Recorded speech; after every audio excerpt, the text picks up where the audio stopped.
గత ప్రభుత్వంలో ఎస్టీపీలు కావచ్చు, మూసీ సుందరీకరణ కావచ్చు, ఇవన్నీ చేసుకుంటూ వచ్చినటువంటి అంశాన్ని చూస్తా ఉన్నాం. ఎట్లా చూస్తారు ఇప్పుడు కేటీఆర్? మూసీ సుందరీకరణ అనేది రేవంత్ రెడ్డి ఇప్పుడు వచ్చి ప్రయత్నం సుందరీకరణ అంటారు. హ్మ్. మా కేసీఆర్ గారు ఎప్పుడో చేశారు. హ్మ్. ఇక్కడ దాదాపుగా ఓ 4-5 ఎస్టీపీలు కట్టాడు. హ్మ్. ఒక 38 ఎస్టీపీలకు ప్రపోజల్స్ పెట్టారు. హ్మ్. ఆ ప్రపోజల్స్ ఇప్పుడు రేపు రాబోతున్నాయి. హ్మ్.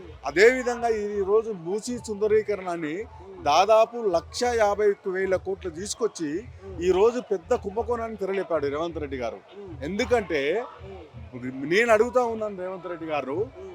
మీరు నిజంగా సుందరీకరణ చేయాలంటే ఇంత డబ్బు అవసరం లేదు. హ్మ్. మీరు వచ్చే ఫ్యాక్టరీల్లో వచ్చేటువంటి యొక్క ఈ పొల్యూషన్ కంట్రోల్ చేస్తే, అదేవిధంగా ఆ రకమైనటువంటి యొక్క ఈ పొల్యూషన్ నీ వాటర్ వస్తాయి, కెమికల్ వాటర్, ఆ వాటర్ కంట్రోల్ చేస్తే ఈ రోజు ఏమవుతుంది, ఆటోమేటిక్గా ఈ యొక్క మూసి అనేది నీట్ అవుతుంది. మీతో శుభ్రపరచాలి అంటే మీరు 1,50,000 కోట్లు తీసుకొచ్చి ఈ రోజు బ్యూటిఫికేషన్ అనేది రేవంత్ రెడ్డి గారు ఇలా బ్యూటిఫికేషనా లూటిఫికేషనా అని అడుగుతా ఉన్నాను.